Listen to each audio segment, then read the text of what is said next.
Hello, wonderful women. Welcome back to the channel Nourished by Claudia. If you haven't already done so, please just make sure that you take a second and click on the subscribe button. This is me just clicking right now. Okay, now that you have done so, we can go ahead. And today we're going to discuss the ways that exercise can actually impact your chances to ovulate, menstruate, and get pregnant. So we all know the benefits of exercising.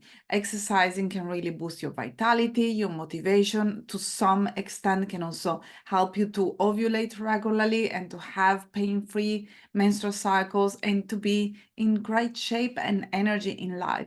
But there are a few ways that your exercise in output can really impact your chances of having a baby, ovulate, and get pregnant.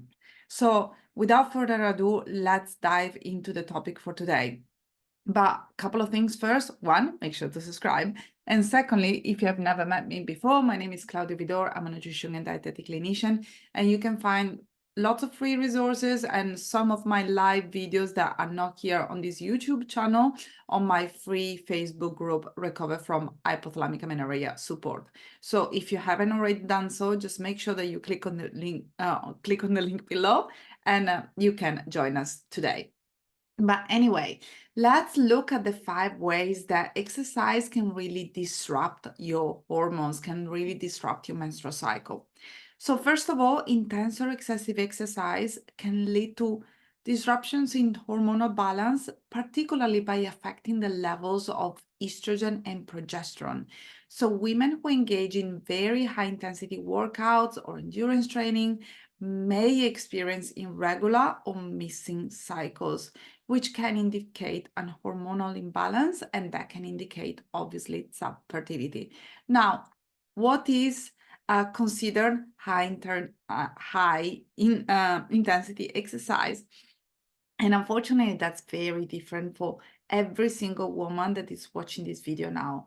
Some women, they can still run the occasional marathon and having a functioning reproductive system. Other women, they do have to allow themselves to rest for an extended period of time to be able to get the menstrual cycle back.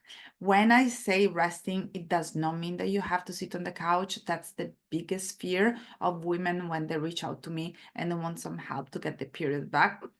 I've never really told anyone, maybe one person in the last 5 years, that it was a great idea to stop exercising completely. But that still included some yoga, stretching, Pilates, and walking. But normally I work with women on a very customized level. I want to make sure that we approach the situation from your starting point, from where you are in the moment, because I don't believe in any cookie cutter solution. You may have heard that, for example, if you sit on the couch and you eat 2,500 calories a day, chances are that your period is going to come back. And even though this is true to some extent, it does not mean that it applies to every single woman, because there may be something else going on for you.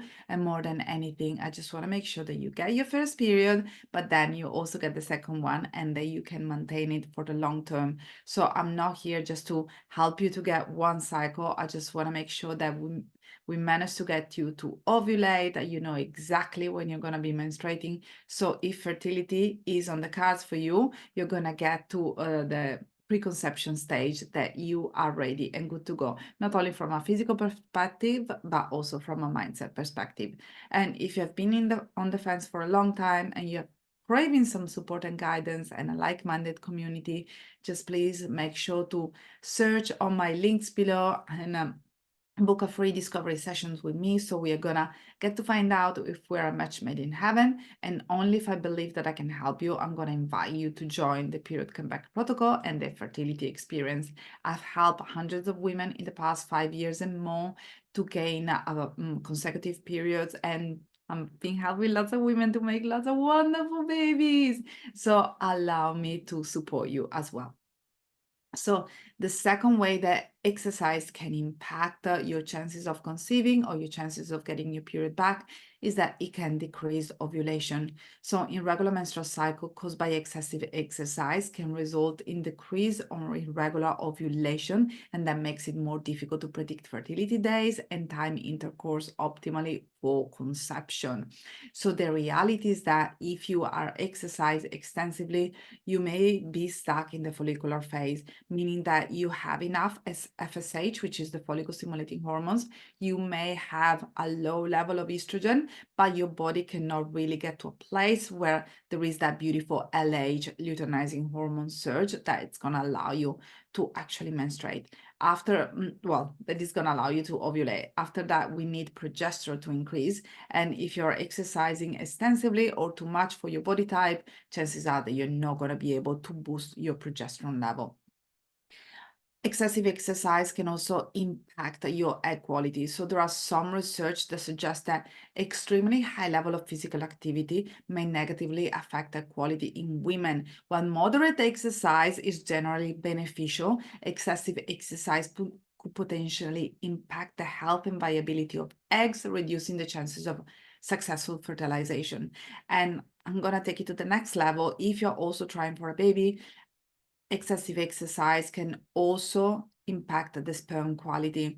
So in men, intense or prolonged exercise, particularly activities such as cycling, long distance running, can really increase the scrotal temperature and can potentially decrease sperm quality.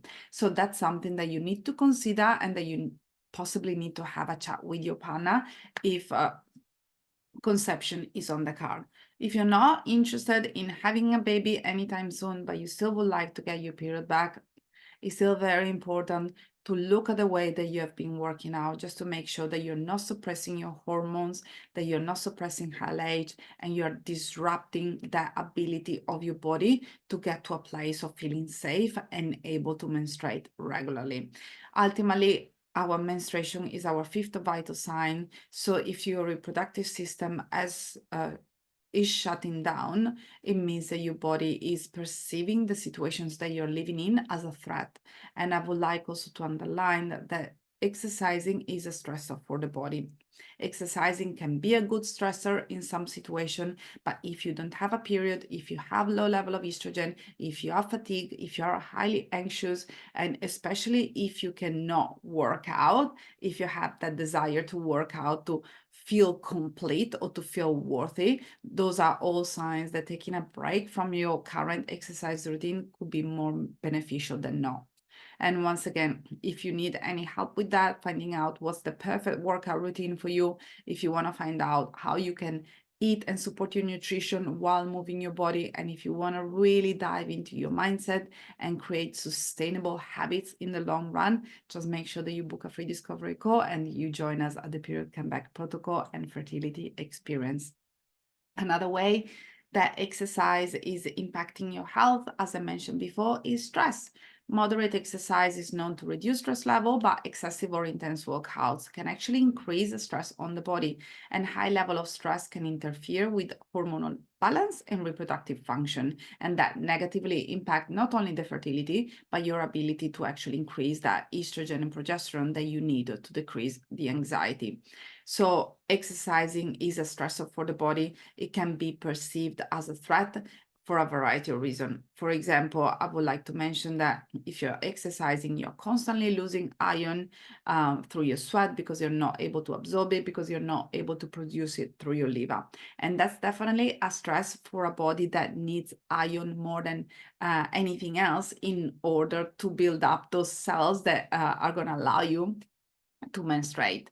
Also, if you're in a situation of stress, if you're in a situation where cortisol is too high, that's gonna really suppress all your sex hormones, and you're not gonna be able to get to a place where you're gonna be able to menstruate naturally. So that's another call for your body to simply slow down a notch. And if you're exercising because you're keeping stress at bay, then maybe it's your chance to actually revisit why you're working out, why you're feeling stressed, and finding different coping mechanisms for when the anxiety is too high. A couple of more things that I would like to say: intense exercise may increase energy expenditure, leading to a higher caloric requirement. But if that caloric requirement is not compensated with adequate nutrition and with the right nutrients at the right timing, this can result in nutrition deficiencies that can adversely affect your menstrual cycle. Obviously, I'm a nutrition and dietetic clinician by trade, so nutrition is my go-to. And I've seen lots of women coming in, eating quite a decent amount of food, but exercising to a point that their intake of food was not enough to actually switch flick the switch and allow the hypothalamus to talk with the thyroid, the ovaries, and obviously the adrenal glands. And last but not least, in some cases, excessive exercise, especially when combined with inadequate nutrition, can lead to being underweight, which is associated with irregular menstrual cycle. So truth is that if you're underweight, if you're lower body fat, you may suffer from hypothalamic amenorrhea. I've seen lots of women that have a decent BMI, but they have lower body fat, and they are or they were dealing with hypothalamic amenorrhea. And I've also seen women with a decent BMI, with a decent amount of body fat, that were still exercising a lot or not eating at the right time. They were still experiencing irregular periods or missing periods.